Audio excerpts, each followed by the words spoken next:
How many times have you wished you had a time machine to go back in the past and make a different decision?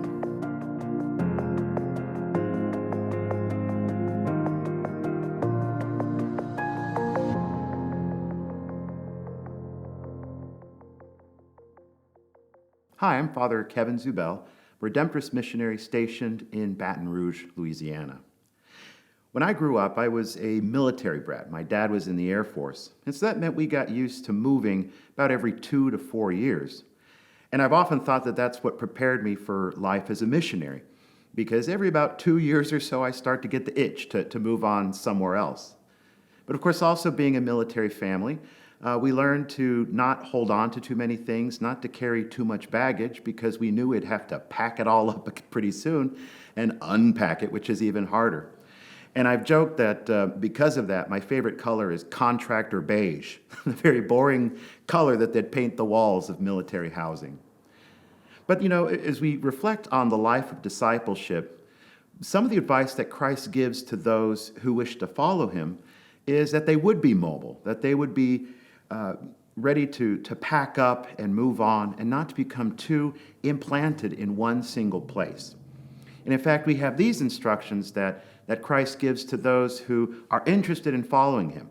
And this comes to us from the 9th chapter of the Gospel of Luke. It says, "As they were going along the road, someone said to Jesus, 'I will follow you wherever you go.' And Jesus said to him, 'Foxes have holes and birds of the air have nests, but the Son of Man has nowhere to lay his head.' To another he said, 'Follow me.' But he said, 'Lord, first let me go and bury my father.' But Jesus said to him, 'Let the dead bury their own dead. But as for you, go and proclaim the kingdom of God.'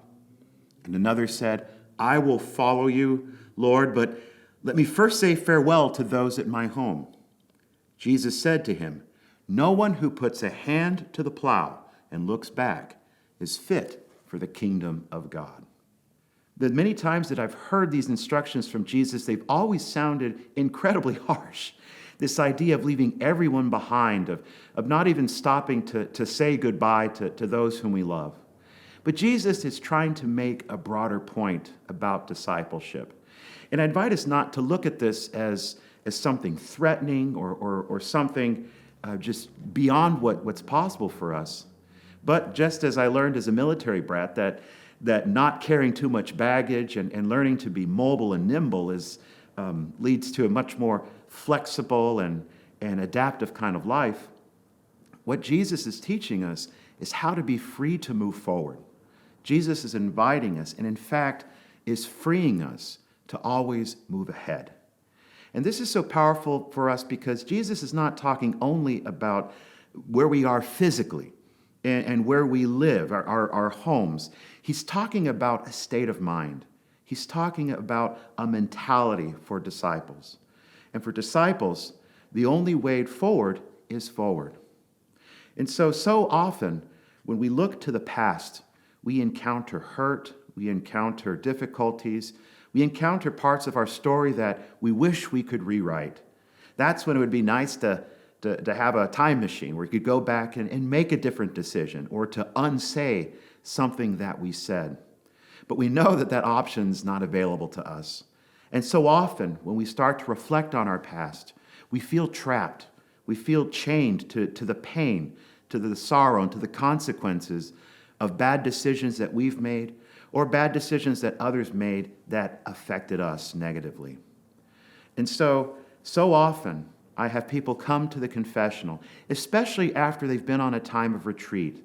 There's so often these beautiful retreats that are healing retreats, where people are given an opportunity to walk through their own story, to walk through their own history.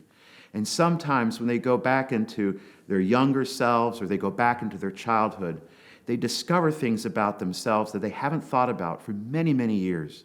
And they begin to feel fresh guilt and fresh hurt and regret.